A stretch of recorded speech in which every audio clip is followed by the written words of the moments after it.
I interviewed her. Hi, my name is Adib. Charlene, welcome to Roosevelt Island. I interviewed her because of an incident that happened in the middle of April. Is this serving as your time, or is this versus? I can combine both. Yeah. So the public safety report says 4/12/13. Woman was observed becoming verbally abusive towards an accessorized driver. Reporting officer asked the subject to calm down, and she proceeded to curse him out. When attempting to arrest her, the subject grabbed onto a pole. The subject cuffed, taken into custody, and summoned. So I interviewed both the healthcare taker, Ms. Taylor, and Ms. Wilson, who's a stroke victim, elderly lady, who cannot communicate except with an alphabet board where she points to one letter at a time. And when we went to her apartment to interview her, she said she actually wanted to come to the RIOC meeting because she wants her story to be heard. There's always two sides of the story, and I think one of the things that you're going to be looking for is you're going to hear two sides of the same story. What I wanted to say is, of course, there's two sides of the story, but here's the other side of it. Ms. Taylor, when access to ride comes in, the driver only spoke Spanish, and Ms. Taylor did not speak Spanish.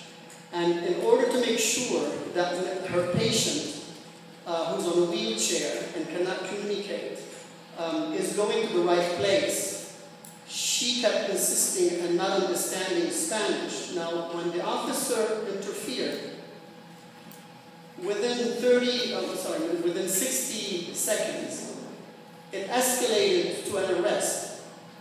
When the report says she was holding on to a pole, she wasn't really resisting arrest per se. She was actually trying to stay with her patient.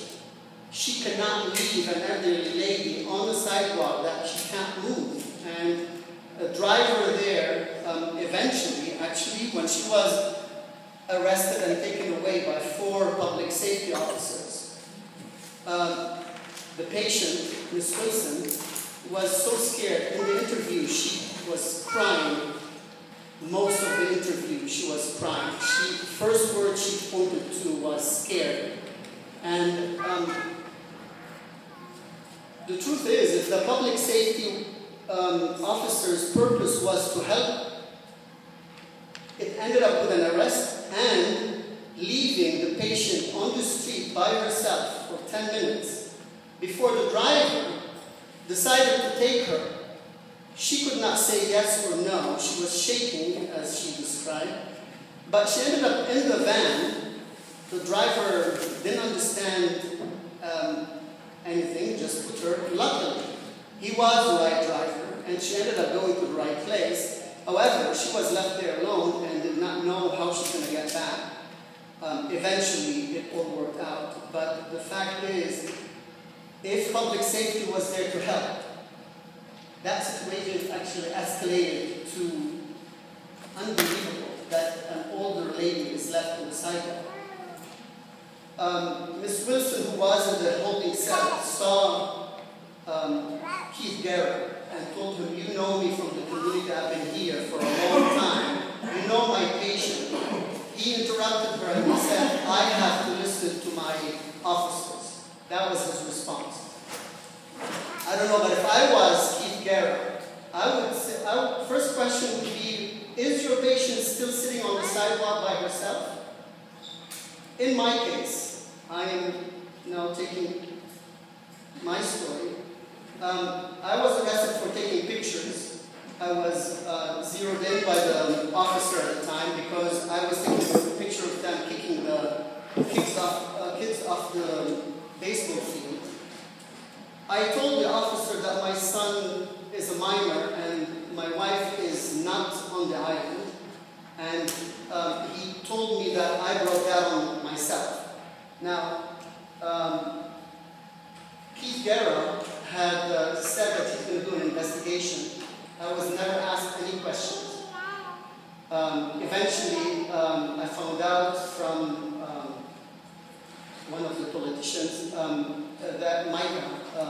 that he actually used the newspaper article as his investigation and did not need to ask the witnesses and did not need to ask me any questions. And the fact that he did not have to address the fact that there was a minor that was left alone. This is just two stories that I'm telling you. Third one is a turnstile mom, wife of a UN diplomat, at the tram, told her kids to rush to get to the tram, told the kids to go under the turnstile.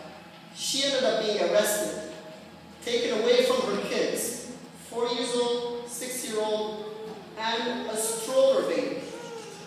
Luckily, one of the people in the tram recognized her, they were not friends, and shouted and said, "I'll be with your kids." But that mom was taken away.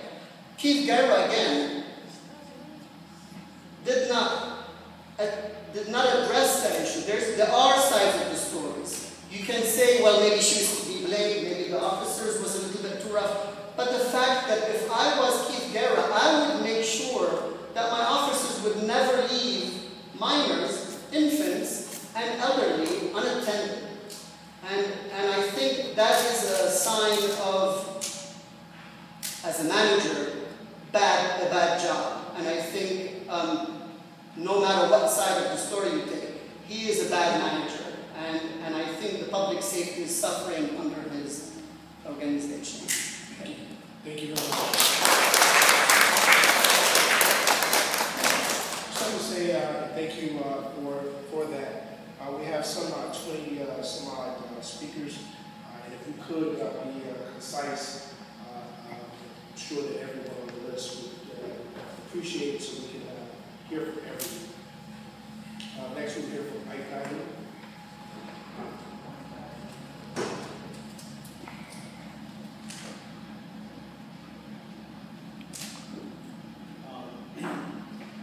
As an activist in the Public Safety Committee of RIOC, I would like to both congratulate Ms. Indelicato in her appointment as president of the RIOC board and also welcome you to our beautiful island. As you know, our island's residents are engaged in a struggle for justice against the leadership of the Public Safety Department, which for many years has overseen a pattern in practice of abuse, brutality, harassment, arbitrary arrests, and false detentions that repeatedly get thrown out of court. Never once have we seen an acknowledgement of wrongdoing from the Garrett Ryan Suarez regime, let alone an apology. Even in the case of Anthony Jones, where this young man was beaten nearly to death on bogus charges that were later dropped, and where he was handcuffed in a hospital bed for days, unable to change clothes or clean himself by Garrett's thugs while his mother was kept from him. Now, Ms. Indelicato, you are relatively new to all of this, and we are obligated to cut you some slack while you get up to speed. But the situation is not new and has gone on for years with no real action. Until very recently, the RIOC board has had a hear no evil, see no evil, do nothing attitude and approach. And even the recent steps, which include audits and supervisory measures led by Michael Shinazaki, do not address the question of justice. And as Martin Luther King said in his famous essay, Letter from a Birmingham Jail, justice too long delayed is justice denied. Until Keith Garrett is gone from his post and this island, any talk of reforms is not something that the Public Safety Committee will participate in. Any talk of community policing, which was the phrase on Garrett's lips when he started, is to us just nice-sounding, honeyed phrases and a diversion and attempt to change the subject. The most recent cases of Stroller Dad, Allison Taylor, Clara Wilson, and Jose Cordoba shows that even under the pressure of recent events, with audits and IG investigators running around, with press scrutiny, with all eyes on them, Garrett and his minions cannot control themselves, cannot use elementary decency and sense to de-escalate a situation and diffuse a problem. Read the accounts of these folks or of Jeff Kerr, the head of the Boy Scouts on the island. These are not Bolsheviks or natural-born troublemakers, like me perhaps. Recently, an actual crime, a fairly serious one, took place at Prestige, apparently an armed robbery involving a gun and a beating on the part of the criminals. It would be despicable to use this incident, the occurrence of which is rare on the island, much rarer than the unprovoked violence on the part of PSD officers under the Guerra regime, as we have thoroughly documented, as an excuse to further delay confronting the problem of PSD leadership. The existence and occurrence of crime does not excuse abusive, brutal, or criminal behavior on the part of law enforcement authorities. If, say, a prosecutor busts a notorious criminal, that would not give them a pass from credible charges of corruption or prosecutorial abuse. With all respect, Ms. Indelicato and the entire board, you will not be able to find some comfortable middle ground between the extremes where you can shift a bit one way, then another, posturing as objective, neutral, and reasonable on this question. This is a case of right and wrong, of rights versus the violation of rights, of zero tolerance, overzealous, gung-ho, macho posturing versus discretion, judgment, and simple decency.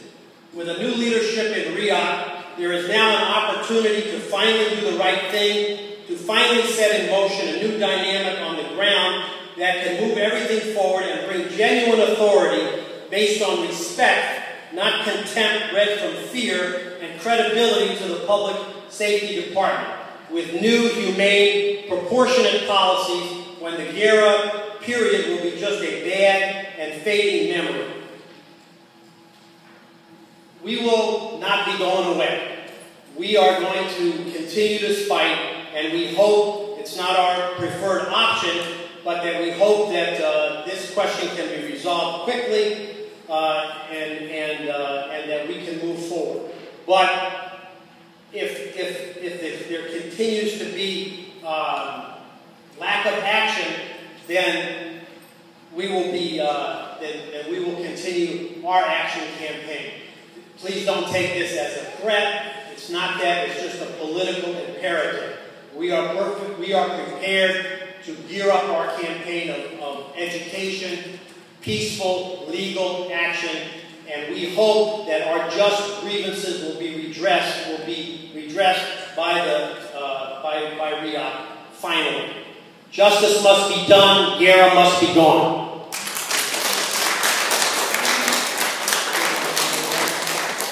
Next we hear from Indelicato.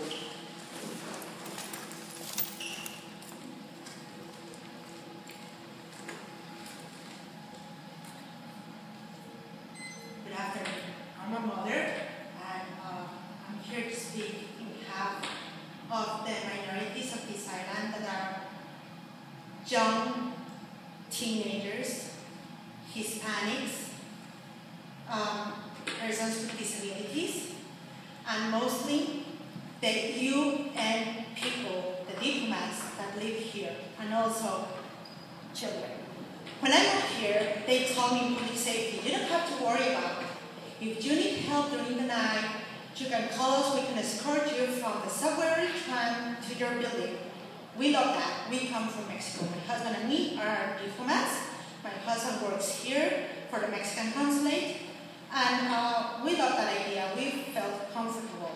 In 2010, during the morning, I was doing home office. And I started feeling really, really dizzy. I was at home doing home office. I have comfortable clothes. So it got a period when I felt really dizzy, really bad. I could not breathe. I grabbed my keys, my cell phone, and I ran outside. I found out that my landlord was using chemicals in an illegal form because they were not contained. And I ended up in my lobby, crying, desperate, waiting for my husband because I don't have my wallet, I don't have any money, I don't have my ID, I don't have my insurance card. He was coming to pick me up while an ambulance was coming to pick me up to take me to the hospital. What happens next? Public safety arrives, and tells me that I have to go with them, that I was under arrest because I was disturbing the view of the lobby, that my landlord called them because I was giving a bad view of Manhattan Park. I answered in the only way that I could. I said, I'm a Mexican, I want my consular representation here, and if you don't have the number, it's 1-800 Paisani. When they heard that I demand my consular presence there, and that I was not going anywhere with them, and I called on my cell phone to my husband's boss, the Ambassador Beltran, telling him that they were trying to arrest me because I was sick, crying in my lobby, waiting for an ambulance. They got scared and they waited on the lobby to see if I was not going to do any other disturbance. I have the hospital report at home to prove that, and my landlord paid my medical bills, including the ambulance. That's the first. Is public safety here to protect us or to follow the orders of the landlords? The next time, 2010, I was coming out of the shower, my husband was already at the office, I was getting dressed inside my own home, inside my own bathroom.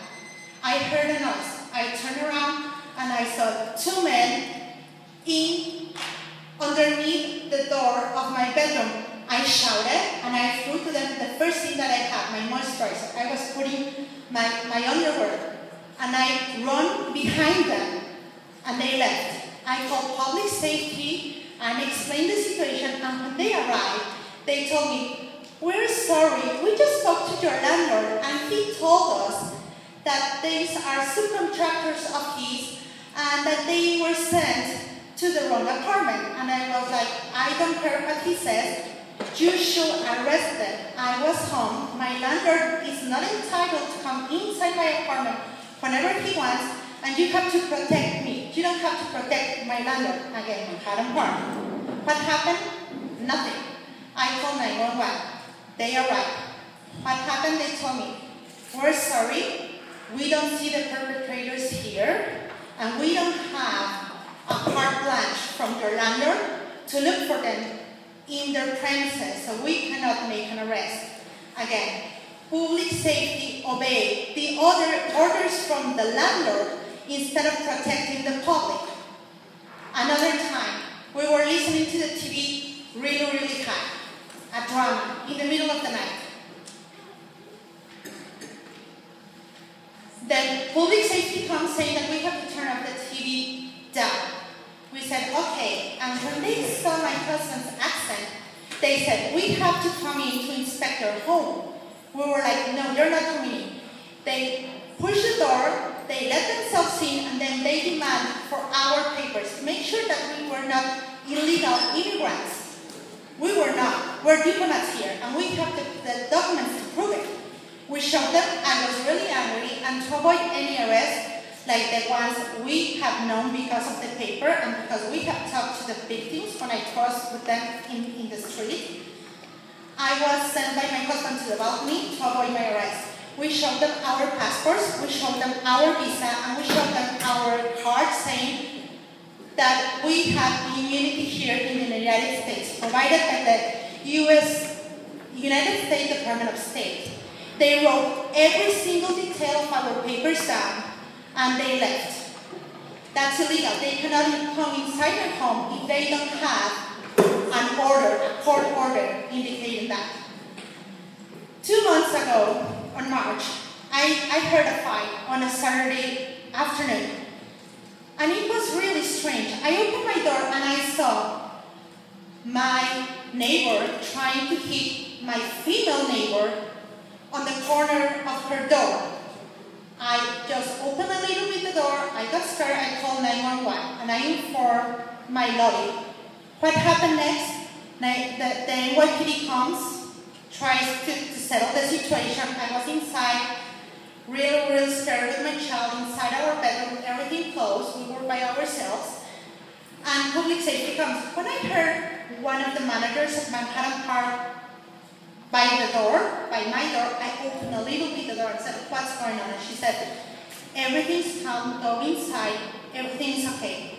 What I saw in the little opening from my door with the chain, I saw the hitting guy, one of my neighbors, the one that was hitting the lady, outside my neighbor's apartment with public safety, and public safety was pointing at me saying, that was the one that called the cops. That was the one that called 911. We just came because management called us. So, public safety is here to protect us or protect the landlord. Because really, public safety should have not tell the aggressor that I called 911 because I don't feel safe inside my home. My home is the whole building, the whole Manhattan Park. It's not only my apartment. Those are community. The hallway is for the community.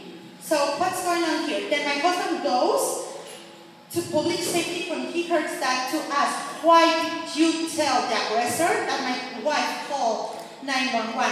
What they did, they asked for his ID, they photocopied his ID, they photocopied his passport, they photocopied his visa, and supposedly write a report. My husband, what did he ask? Okay, fine, you did that, then you give me a copy of what you wrote in the report so I can have proof. And if anything happens to my papers or to my family, you will be responsible for that because you cannot expose the ones that are doing nothing because you are not doing your job as you're supposed to. Last Tuesday, I was coming from the playground to my house around 5:30. What I saw just next to the nail place here on Main Street, I saw two African American guys around their 20s just having a talk. And then I saw a girl, also an African American, coming down from that corner building, I don't know the number. And she was coming out, she was like 20, and she was lighting a cigarette and started talking. I have to see that because I have to wait there to be able to cross the street from Roosevelt Landings to Westwood, right in the corner where the officers of RIOC are. When I was crossing, a patrol from public safety was in the middle of the zebra, and I just turned around to make sure that it was safe to cross. What they did, they shouted to these three persons saying, you cannot gather here, go on this person, this is not a gathering place. Excuse me, if they cannot smoke at their own homes because they don't want to or they're not allowed, and it's illegal to smoke in an enclosed space, why cannot they smoke a regular cigarette in the middle of the street? Why does public safety have to come and tell them that they have to disperse when they are right outside in the sidewalk, doing nothing, talking and just having a cigarette? So, public safety is here for what? To defend the landlords or to defend us? Because clearly, in our case, they have defended Manhattan Park. In John's case, they have defended Roosevelt Landings. With the kids, the teenagers of December 31st, they were defending Westfield landlord. But I don't see they defending us. That's the only thing. So you have to think, if you want those kind of people in charge, taking care of the landlords or taking care of these little kids that live here, and maybe they are not, how do you call, she's Hispanic, and I'm proud of it. Maybe she's not American, but they have to defend her. She is not African American, but they have to defend her. So who do you want in charge? The ones that only defend landlord interests, or the ones that defend every single one of us, no matter of the age, the ability, or where you came from? Thank you so much.